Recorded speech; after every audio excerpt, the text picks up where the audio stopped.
Baik, assalamualaikum Pak, selamat siang Pak. Siang dok. Saya dengan Dr. Darren, dokter Sendang dari Klinik Sendang ini. Jadi pada hari ini saya akan melakukan pemeriksaan fisik. Tapi sebelumnya saya akan melakukan memberikan pertanyaan. Apakah Bapak bersedia? Baik, nanti boleh dijawab dengan jujur ya Pak. Baik, sebelumnya dengan Bapak siapa? Bapak Son. Bapak Son. Untuk usianya Pak? Usianya 30 tahun. 30 tahun. Untuk jenis kami laki-laki ya. Untuk alamatnya Pak?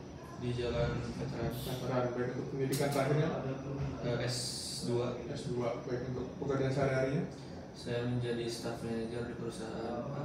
Oke, baik. Pak, staff manager. Baik, terima kasih Pak telah memberikan identitasnya. Baik, ada keluhan apa nih Pak? Kalau gede? Ini dok sakit dada dok. Sakit dada. Sakit dadanya itu udah berapa hari Pak? Kurang lebih 3 hari dok. 3 hari. Itu untuk nyerinya itu di sebelah kanan atau kiri? Sebelah kiri. Sebelah kiri. Baik. Untuk nyerinya itu berapa lama Pak? Kurang lebih? Tergantung sih dok, biasanya 5 menit. 5 menitan. Baik. Kalau keluhannya itu tiba-tiba datang atau emang terus menerus Pak? Tiba-tiba nyeri sih dok. Tiba-tiba nyeri. Baik. Kalau untuk faktor yang membuat nyerinya itu makin parah apa Pak? Kalau boleh? Paling kalau lagi capek sih dok, suka tambah nyeri, sama kalau lagi nyeri gitu biasanya tuh saya istirahat dulu biar nggak keras. Oh, jadi kalau misalnya yang memperberat tuh kalau lagi capek. Iya. Kalau buat ngeringankannya tuh Bapak istirahat. Iya. Oke. Baik, apakah nyeri itu berjalan gitu kayak bergerak gitu? Iya. Kayak sesak. Oke. Baik, ini keluhan pertama atau berulang? Ini kalau baru sekarang sih dok. Oke, baru sekarang ya. Yang benar-benar sampai pengen ke rumah sakit ya? Iya. Baik, kalau kita pakai skala nih Pak, 0 sampai 10, ini seberapa nyeri sih Pak? Kurang lebih 5. 5 ya. Baik, sebelumnya selain nyeri dada ada keluhan lain Pak? Tidak ada. Tidak ada. Baik. Sebelumnya apakah Bapak merokok? Iya dok. Baik. Itu kalau sehari itu biasanya habis berapa? Kurang lebih 2 bungkus. 2 bungkus ya. Baik, sebelumnya Bapak sebelumnya ada riwayat darah tinggi? Tidak. Nah, apakah Bapak ada masalah dengan kolesterol? Tidak ada. Tidak ada. Apakah Bapak diabetes? Tidak dok. Oh iya dok. Baik. Apakah kalau Bapak sekarang kan udah bekerja nih, masih sering olahraga nggak Pak? Dulu sih masih sering, sekarang udah jarang. Sekarang udah jarang ya. Baik. Sebelumnya Bapak ada riwayat obesitas? Iya. Baik. Bapak selain nyeri itu ada rasa panas nggak di bagian dada? Enggak sih dok, cuma nyeri aja. Oh, nyeri. Baik. Apakah disertai demam Pak? Tidak dok. Apakah Bapak sebelumnya ada riwayat operasi? Tidak dok. Baik. Apakah ada riwayat stroke Pak? Tidak ada dok. Sebelumnya apakah pernah kejang-kejang Pak? Tidak ada dok. Oke. Apakah Bapak pernah ada pembesaran di bagian leher? Tidak ada. Apakah Bapak ada mengalami gangguan pada ginjal? Tidak dok. Baik. Apakah Bapak ada bengkak di bawah ekstremitas? Tidak. Apakah dari riwayat kelainan dada Pak? Tidak ada. Tidak ada. Baik. Sebelumnya selain Bapak, apakah di keluarga ada yang mengalami penyakit serupa? Tidak ada dok. Tidak ada. Baik. Ini kan Bapak nyeri nih. Itu sebelumnya udah minum obat belum? Saya minum obat nyeri dok. Nyeri itu obatnya apa Pak? Paracetamol. Baik. Setelah paracetamol itu keluhannya menghilang atau bagaimana Pak? Kalau dibilang berkurang sih, tapi nggak lebih baik. Jadi lumayan. Lumayan. Ya. Sebelumnya kalau dulu kan itu pernah diobatin juga Pak? Nggak sempet sih dok, paling cuma dikerok aja. Oke, baik Pak. Mungkin sekian peringatan yang saya bikin. Jadi setelah itu, setelah ini kita akan melakukan pemeriksaan fisik buat lebih tahu apa sih penyakit pada Bapak ini. Apakah Bapak bersedia? Sedih. Ada yang ditanya terlebih dahulu? Tidak ada. Baik, jika nanti saya memberikan obat pada Bapak, apakah ada yang mengawasinya? Ada sih dok. Istri saya. Baik, terima kasih Pak. Kita akan melakukan pemeriksaan fisik ya Pak. Baik Pak, di sini kita akan melakukan pemeriksaan fisik ya. Sebelumnya saya menceritakan dulu mengenai langkah WHO. Baik, sudah Pak. Punten ya Pak, saya izin membuka bajunya ya. Sama saya saja dok. Iya, iya Pak.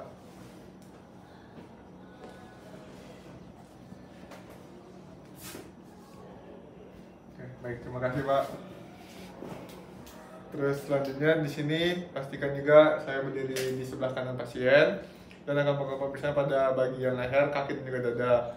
Di sini juga saya menempatkan posisi pasien terlentang dengan bagian kepala dinaikkan setinggi 30 derajat. Lalu di sini kita mulai dari kesadaran pasien. Di sini pasien itu terlihat sadar tapi terlihat sakit dan memegang bagian dadanya. Lalu pasien juga sudah tidak nyaman. Apakah sudah nyaman Pak dengan posisinya? Baik, di sini saya akan melakukan pemeriksaan JVP di bagian leher pasien. Baik, di sini saya sudah memposisikan kepala pasien sekitar 30 derajat di tempat tidur dan meminta pasien untuk melihat ke sisi kiri bawah, boleh melihat ke sisi kiri. Baik, terima kasih Pak. Baik, selanjutnya saya akan mengidentifikasi vena jugularis, lalu internal dan juga eksternal, dan titik pulsasi tertinggi di vena jugularis internal kanan atau eksternal di bagian leher. Tempatkan penggaris persegi panjang secara horizontal dari titik meniskus dan penggaris pendek secara vertikal dari titik sudut sternal.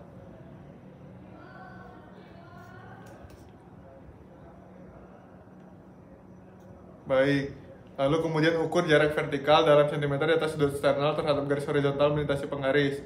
Sudut sternum kira-kira 5 cm di atas atrium kanan. Tekanan yang diukur dicatat sebagai 15 cm H2O. Jarak tersebut adalah tekanan vena jugularis. Baik, pemeriksaan selanjutnya, Bapak tetap melihat ke kiri ya Pak. Di sini saya akan menilai arteri karotis, menilai amplitude dan juga konturnya. Pasien tetap berbaring dengan kepala dengan posisi 30-45 derajat. Inspeksi pulsasi arteri karotis sebelah kanan. Letakkan telunjuk kiri dan jari tengah atau ibu jari di arteri karotis kanan di sepertiga bagian bawah leher. Tekanan ke posterior dan rasakan denyutnya. Lalu lakukan hal yang sama dengan arteri karotis sebelah kiri. Menurut Pak, boleh lihat sebelah kanan. Kita lakukan hal yang sama, ibu jari dan juga jari tengah kita tekan ke arah posterior. Baik, tekan nanti sampai maksimal hingga dirasakan amplitude dan kontur nadi karotis, dan jangan pernah menekan di kedua arteri karotis secara bersamaan. Selama palpasi deteksi ada tidaknya getaran atau trills. Lalu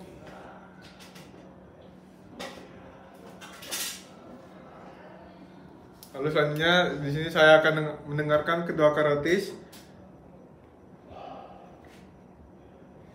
menggunakan diafragma stetoskop untuk mengetahui apakah adanya bising atau bruit. Pertanyaan Pak, boleh ngeliat ke kiri Pak?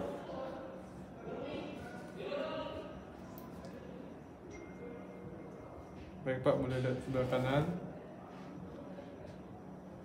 Baik, setelah itu kita setelah melakukan pemeriksaan denyut nadi karotis, kita akan lengan pasien kita posisikan bagian telapak yang menghadap ke atas dan juga fleksikan siku beberapa derajat untuk merasakan relaksasi otot yang optimal. Lalu tempatkan tangan di bawah siku pasien dan gunakan telunjuk dan jari tengah untuk merasakan denyut nadi pada bisa di arah medial. Benar ya Pak? Baik.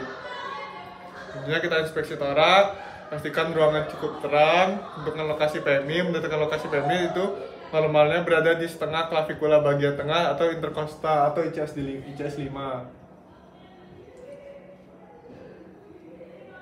ICS 5. Lalu kita palpasi. Lalu gunakan bantalan jari untuk meraba impuls, dan impuls ventrikel dapat mengangkat jari kita. Periksa sensasi getaran atau thrill dengan menekan ball of your hand secara kuat di bagian dada. Ya Pak. Lalu cobalah menilai PMI dengan posisi terlentang. Jika gagal menilai DMI, nilailah dengan posisi dekubitus lateral kiri. Kemudian pasiennya untuk menghubungkan napas dan tahan sebentar. Bapak boleh badannya memposisikan ke kiri. Ini kita lakukan apabila kita tidak bisa menilai PMI dengan posisi terlentang. Tanya Pak.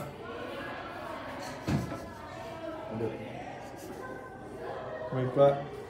Bapak boleh kembali ke posisi terlentang. Baik, lalu selanjutnya lokasinya itu biasanya itu di CS 4 atau ke-5. Dalam posisi terlentang biasanya kurang dari 2,5 cm menutup mati satu sela, 3, dan biasanya kecil atau terasa cepat saat mengetuk. Durasinya itu berada 2/3 pertama dari sisal, dan juga kalau misalnya pasiennya wanita, payudara diangkat ke atas atau dikesampingkan.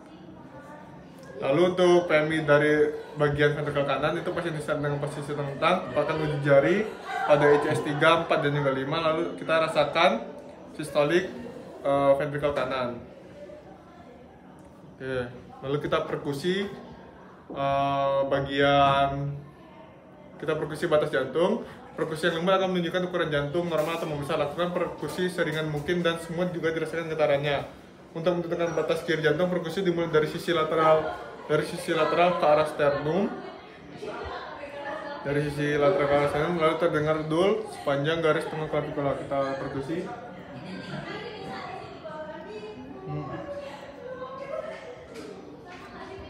Oke, ini dul. Lalu batas kanan kita coba juga, akan terdengar di garis sternal kanan.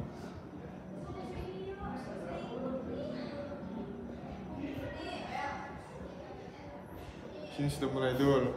Lalu batas atas atau dasar jantung di sela kiri kedua. Lalu kita auskultasi bunyi jantung. Lalu dengarkan seluruh prekordium dengan posisi pasien terlentang.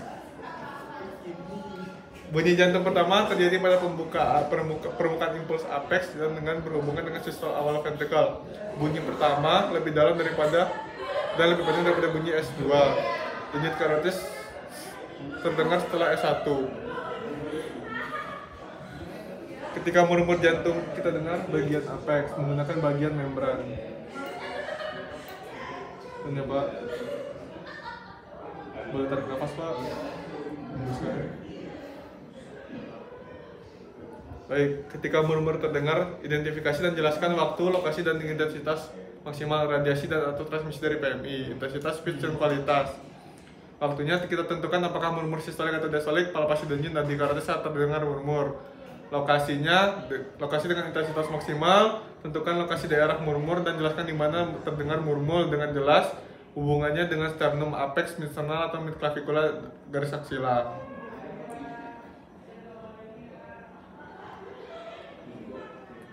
Lalu untuk pitch-nya kita dikategorikan sebagai tinggi, sedang atau rendah. Untuk kualitasnya kita terdengar apakah terdapat bunyi tiupan, blowing, gemuruh, rumbling, ataupun musikal.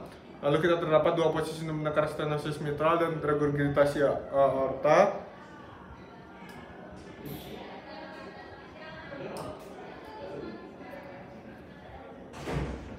Bapak boleh sedikit menghadap ke kiri.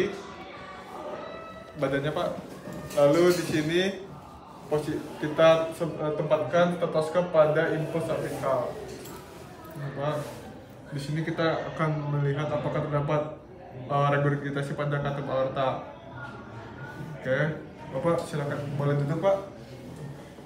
Lalu Bapak boleh condongkan tubuhnya sedikit ke depan. Lalu Bapak ketika saya bilang buang nafas ya Pak. Bapak bisa buang nafas. Oke, baik Pak. Bapak boleh tiduran kembali. Lalu untuk pemeriksaan ekstremitas, kita lihat apakah di bagian ekstremitas atas dan juga bawahnya terdapat radang.